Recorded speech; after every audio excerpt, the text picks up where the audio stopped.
Great, thanks so much. We'll go ahead and start with our first question here, which is really to Mehdi and Victor. And as I mentioned, I think you both work for these well-established financial services firms, and you also both have roles that work with nurturing startups in terms of looking at some of their technology solutions that can be quite valuable for your own firms as well as some of your clients. So I'm curious in terms of the relationship that you see between startups and banks, and whether you maybe have a favorable view then, thinking that the two can coexist quite amicably in the near term and the long term, or if you maybe have a different perspective on that. Yeah, thank you very much for the question. So it's a really interesting spot where we are, because we can see how startups can influence directly banking. What is very interesting is to see how we can switch from a technology to another with a startup, and how we can catch the trends of development that we can find on the market. So, for example, every year you have a couple of buzzwords such as OCR, natural language processing, or deep learning. And when you work with a backlog of a project for a bank, you plan your backlog for IT for 1 or 2 years. You plan your budget for this. When you work with a startup, it's more flexible in the sense that the company can come and, you can externalize some resources and innovation process with them directly. So it's very interesting to see how we can onboard them with a fast track that we have designed. I'm pretty sure it's the same for you, Victor, to collaborate with a startup in a couple of weeks, because the startup don't have a backlog of project for 6 months, and sometimes they don't have the treasury for 6 months, but they can directly work with you for a small project of 8 weeks to 3 months, right? So it's what we are doing. So on my sense, I structure the way that I collaborate with startups by sourcing problem statement from the bankers. So I try to understand what are their immediate problems and how we can externalize it with the right company and the right workflows that we can directly apply. We put KPIs on every project. Like this, we can know what are the deliverables we can expect. One thing is really important as well is to put out of scope the project, the feature that we don't want to try during the project, and what we really want to try to solve. So at the end, we have the picture of a 2-day application from the bank with what is expecting if we adopt the solution at the end with that solution. So it's how we collaborate. We see more like a win-win partnership where we pay for projects more than investing on startups. And it's very interesting to see that sometimes you can try the project with 1, 2, or 3 different startups. So this is all I have to share with you right now. Fantastic. Thank you. Victor, perspectives on your side? Yeah, Drew, we do see the relationship as heavily synergistic. I think in every industry, it starts a little bit as a David versus Goliath kind of story, and then later on you figure out that there's a reason why Goliath is there.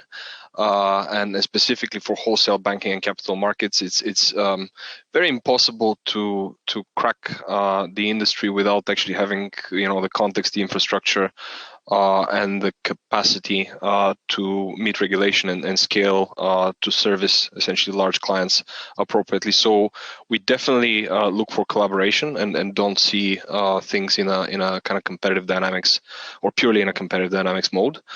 From a City Ventures perspective, we're involved both in terms of investments, strategic investments, but also in terms of essentially exploring strategic partnerships in terms of, for example, seeing how certain types of emerging technology will influence the industry, looking at 3 to 5 years forward. And then beyond that as well, we co-develop new products and services together with partners whenever we can or whenever possible.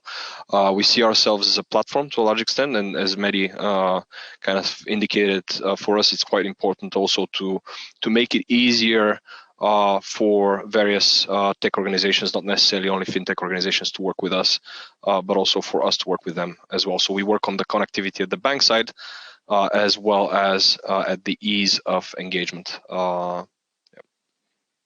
Great. Yeah, I really love this positive perspective on both sides there. Great.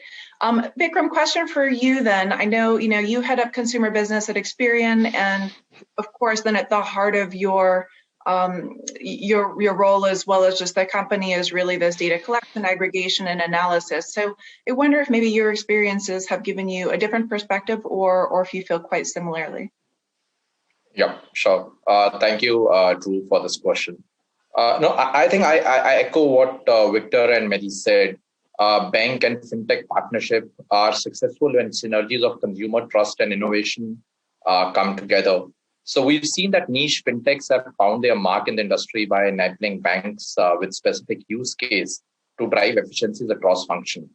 The biggest advantage leveraged by banks through fintech is success of a bank is actually not measured by building a better ecosystem by building a better ecosystem and not a bigger bank. So this is a scalable, cost-effective business model of the future. Both fintech and banks have complementary strengths in helping them address their collective and mutual shortcomings in this scenario.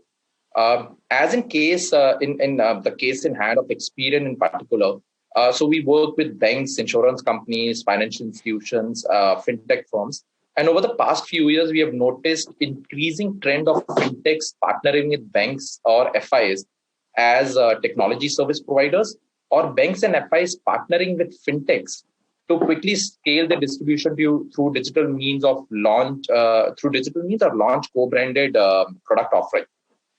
So fintechs are an open sesame for banks as they give success to technologies like artificial intelligence, machine learning, deep learning, robotics, and all that that we can think and talk about.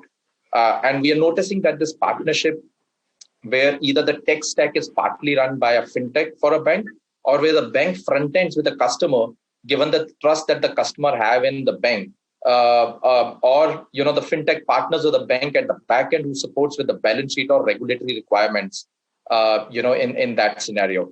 So if I have to put it simply, fintechs are also embracing banks actually with open arms and eyeing them as friends with benefits.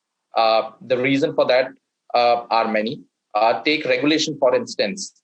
Fintechs have relatively obtuse in adhering to regulatory compliances, and they are more often abstract, one to less kind of a issue. So the rampant reason of mistrust among many online users is because the security risk involved and the lack of regulation and the unchanging dynamic across borders. So while banks and fintechs have been locking horns with each other for some time, I think desperate times call for desperate measures, and desperate times of digitization for banks, desperate times for trust for fintech, and so on and so forth. Hence, to me, it's a evolving scenario from a rocky relationship to a rocking relationship as we speak right now. I think that's fantastic, and I really like the friends with benefits analogy. I think that will stick with us all. That's great. So I do want to move. I think this is all extremely positive, and really love to hear this sort of optimism here around the partnership between the two, or the relationship between both fintechs and banks. So I want to talk a little bit maybe about the challenges briefly. And as we see this acceleration of technology moving forward quite rapidly, I'm curious to hear from all three of you actually, what are some of the systemic risks that you see maybe popping up that both financial institutions, startups as well, and then maybe regulators want to be quite wary of? Victor, I'll start with you. I'll take a stab.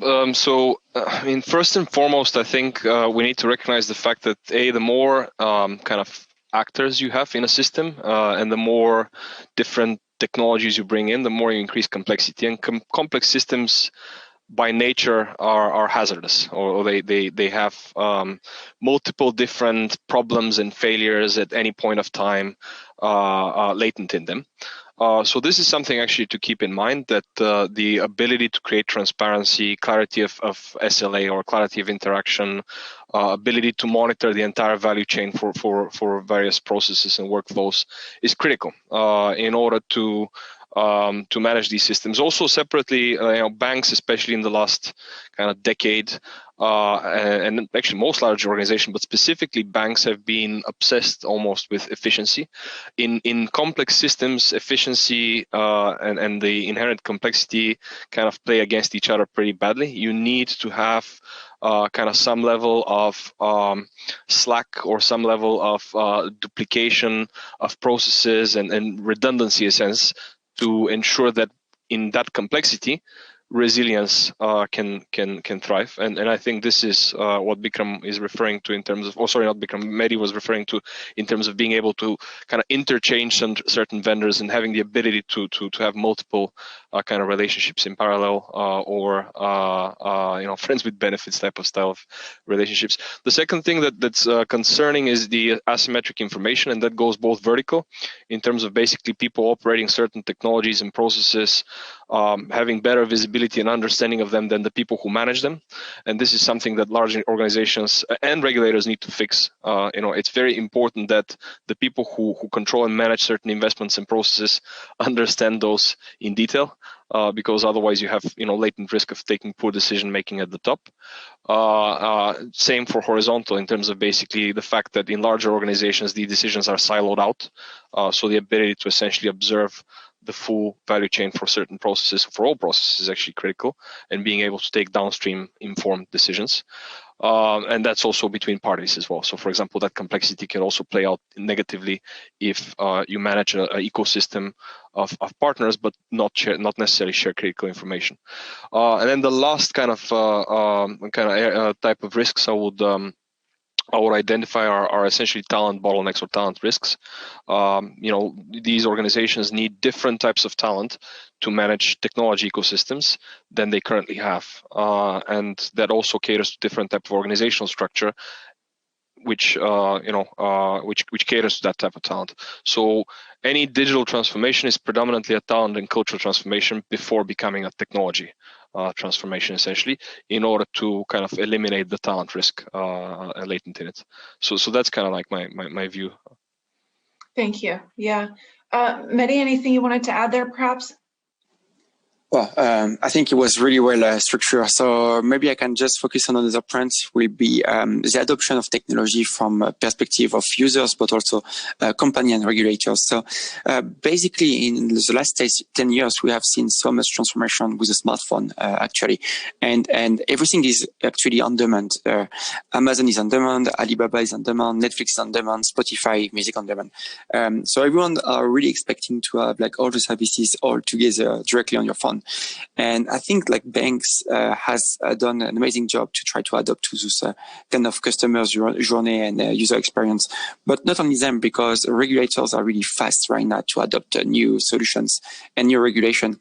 For example, during the last fintech week in Hong Kong, CSFC, the regulator of security and futures in Hong Kong, published an ordinance about new regulation on cryptocurrency and digital assets. So, like the adoption of cryptocurrency was, kind of odd 3 years ago, but we can see directly a response from 1 year ago when they have a kind of framework. Now is going really for a full license about those digital assets. Same for MAS and other countries in the world. So we can see crystal custody delivered by Fidelity in Asia, in London, and DBS in Asia, for example. So kind of really interesting to see that.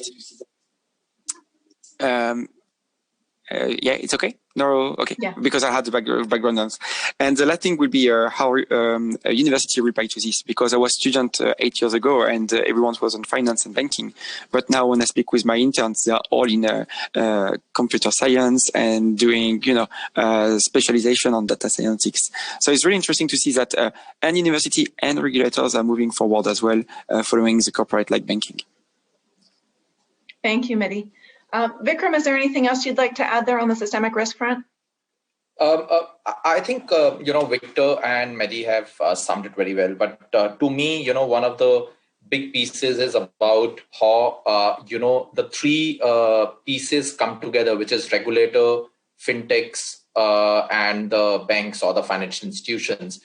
Because if we come case in hand, in many cases, it's the FIs which are front-ending on behalf of fintechs, to take care of the regulatory requirement, while at the back end, it's the fintech which is running everything.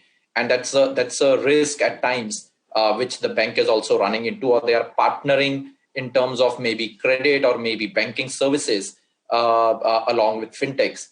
And as we, know, in certain cases, we've seen these new age companies playing the wild west kind of a model. Not that banks are any better, but having said that, at least they fear the regulator relatively more than what the fintechs fear the regulator. And that's something which is much required, where, at some point of time, the regulator takes notice of the proliferation of fintechs and starts building around checks and balances on that as well, so that the entire ecosystem is on a level playing ground, and it does not happen that there is someone who's a partner but does not have accountability. So that accountability somewhere else has to start building in. Great. Yeah, I think this word ecosystem just keeps popping up, and it sounds like it's just really all about balance at the end of the day. I want to move a little bit towards some of the positive aspects that we might see customers noticing as we continue to move in this direction of digital transformation, financial institutions. So I'm actually going to go ahead and go right back to you, Bikram, on that, if you wouldn't mind sharing some of your perspectives in terms of benefits for customers.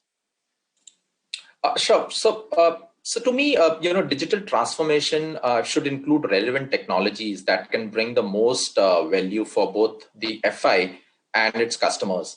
I'll just jump directly into the technologies which, to my mind, are very important and in the long run transformation, which are going to play a pivotal role.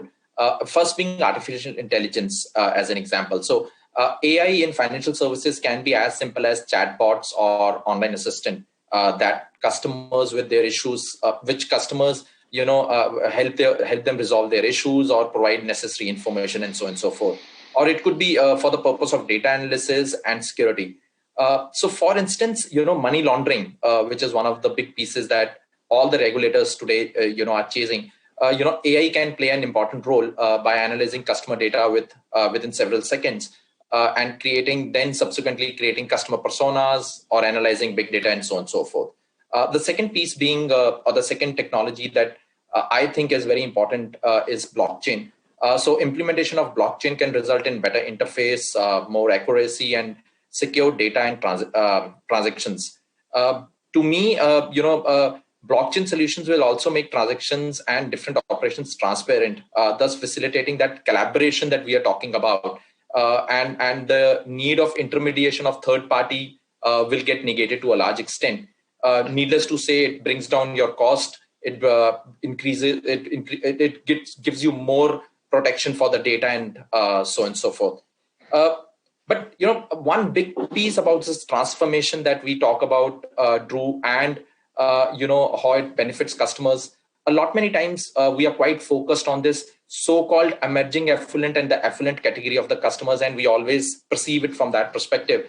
But I think one important piece that this digital transformation will do or play a pivotal role will be financial inclusion, and that's something which is very critical for us. Be it from a corporate social responsibility or be it overall to talk about the citizens of a country or the economy at large. So, basic banking services or insurance needs to be provided to customers at low cost is something which is this digital transformation will do. Let me just take an example closer home, where say India Stack is facilitating KYC, know your customer, and thus helping non-bank customers becoming bankable. It's facilitating payments, thus reducing the cost, or actually at zero cost, ensuring transfer of funds between customers when they have to send money back home or whatever the case is, or enabling small businesses to accept digital payments. All this transformation is actually going to result into financial inclusion, is going to get people financially literate, and that transformation is something which is a big piece.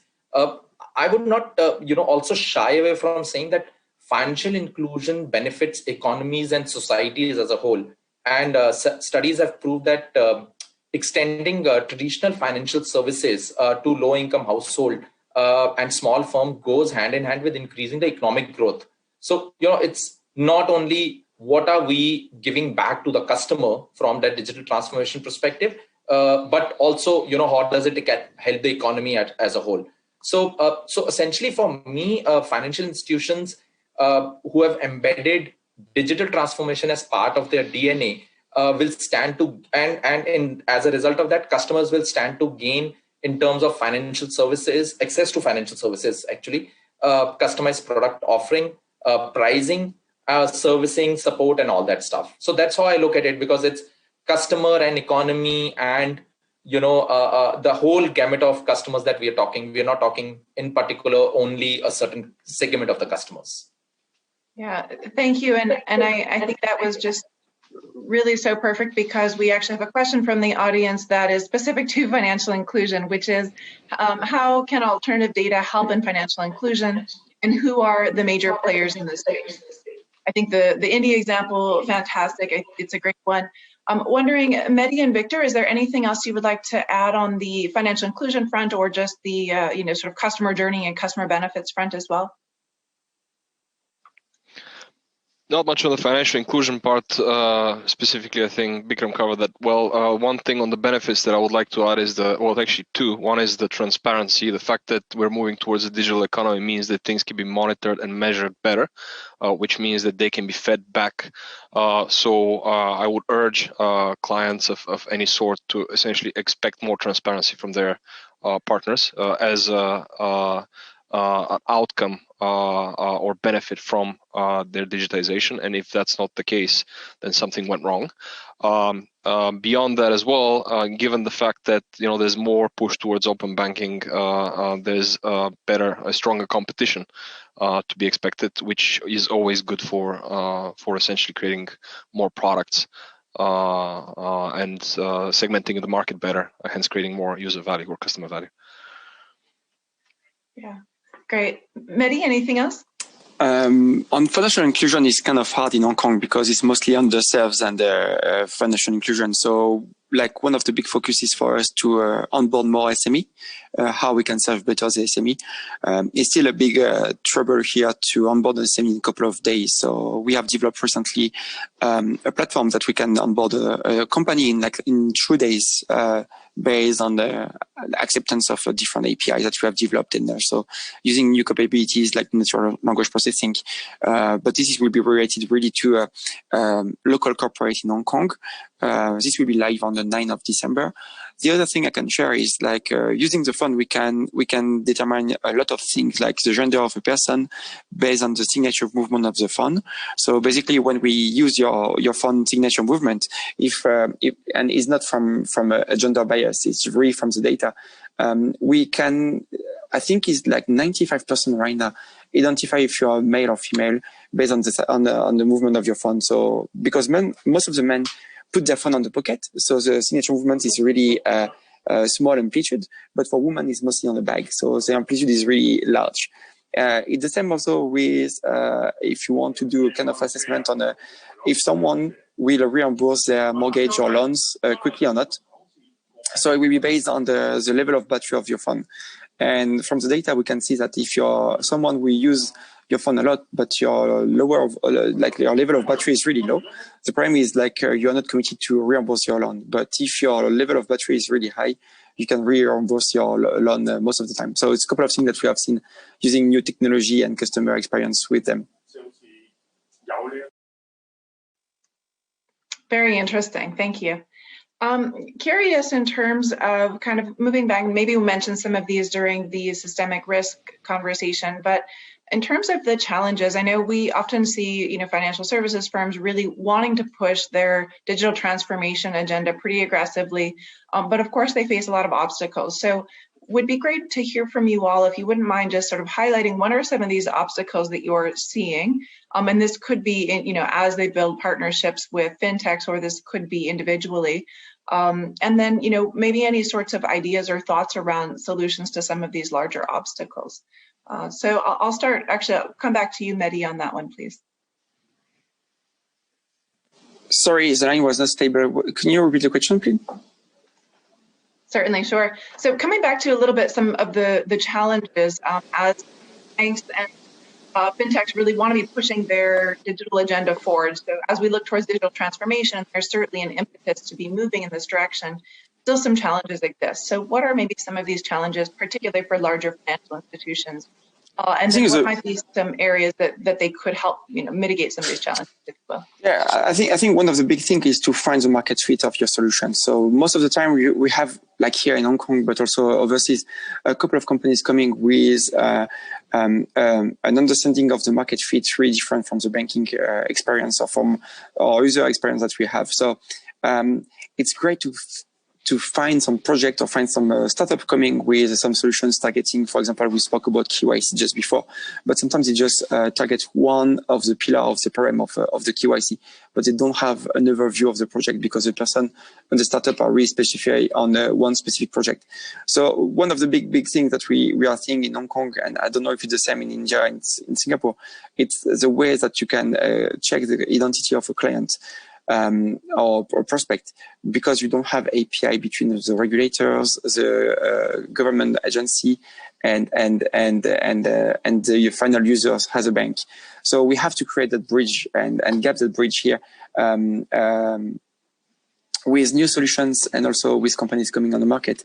But a solution who can work in Singapore maybe is not a good fit for Hong Kong because mobile penetration is not the same, because the regulation to sell a financial asset is really different from what we have in Hong Kong, Singapore, and China. Because, for example, in Hong Kong, you have to read the risk disclosure to everyone. And in the other country, it's a bit different. You can just don't read it, but share the risk disclosure with them and they can accept by pressing a button. But in Hong Kong, you have to prove with the timestamp that the person listened to the risk disclosure and they can understand it. So I think Asia is really fragmented and is one of the biggest problems that are facing bigger corporate and startups, because you cannot duplicate 100% every journey that you have or every workflow that you have from a country to another one. And this is one of the biggest challenge. I think it would be helpful for my part here. Thank you, Mehdi. Victor, Bikram, is there anything else you'd like to add to that? I would maybe at a slightly higher level think of the challenges as legacy in terms of legacy applications, legacy infrastructure. Like, I mean, the problem is that you have to transform while actually running the business, and that means facing a double cost for a certain period of time. And so basically there needs to be kind of like strong determination and understanding and appreciation of how that process works and how legacy systems need to be transformed and removed. The second thing that I would look at is inertia. A lot of this space is bubbling up and shaping up right now as we speak, and the fact is that in today's day and age, if you have a very good plan built by multiple consultants and analyzed by multiple analysts and so having a 3-year timeline, probably you are going to graciously fail. So being agile, being able to respond to change in a good way and kind of work against inertia is critical. But also being able to adapt based on upcoming information from, as Mehdi pointed out, changing regulation, changing client expectations, incoming information from the different products that you're building out. And then the last thing, as I mentioned already, talent. Banks need to, and financial organizations of any type need to ingest different type of talent that they have been doing for the last many years if they expect to change the way they operate. Great, thank you. All makes a lot of sense. Vikram, anything from your end there? No, I think Victor and Mehdi have summed it up pretty well. In terms of the scalability. The only thing I think I wish to add to this is that one of the challenge also that we face currently as large organizations while partnering is the fact that a lot of these new solutions, platforms, maybe till now have not tested the scale that it should be relevant for, and at times that is something which worries us, that as we go and start servicing millions of customers on that platform, is this platform scalable enough for us to keep servicing without any interruptions? And let's not shy away from saying that any interruption in services today gets highlighted way faster than what it used to be, thanks to social media, and it's all over the place. So even if people don't realize, they realize sooner than later that there is interruption of service. So that's one of the other pieces which, worries, larger organizations while they go ahead with other pieces. Yeah, great. All extremely interesting. And I know that we're quite short on time here, so we need to start wrapping it up. I think for one last question, we have quite a global audience here, even with the regional sort of angle. I'm based in New York, for example, and I would be really curious to hear from each of you in just maybe a quick 30 seconds. What are some of the things that you have, experiences that you've noticed, and that from your region or from your company in particular that you think might be beneficial for others in other regions? So just a real quick sort of lessons learned that you think might be beneficial. I can start first. We say, learn quick, fail fast, fail smart, and retry again. So learn, do, fail, and redo. Thank you. Bikram? I think one big piece that we imbibe here and follow is, keep looking at new innovation, keep experimenting, and keeping the customer at the center. Money and profitability will flow in once we have the customer and tagged in, and we have a long-term customer available. So continuous experimentation, continuous I would say improvement, keeping the customer in the center is something that we are very particular about. Great, thank you. And Victor? I would say one of the things that always fascinated me in Asia, I've spent more than 8 years now here, is that the barrier to collaborate is fairly low. People are relatively accessible. They don't take themselves too seriously. This was always something that in EMEA and NAM I found quite frustrating, and makes it easy to experiment and do business, which is good. Wonderful. So on that note, we'll go ahead and wrap up, but I really appreciate this conversation, and more than anything, I appreciate the optimism and this real positive attitudes towards collaboration. I think sounds like we're moving forward to a continuing a positive journey here. So thanks so much. Thank you. Thank you.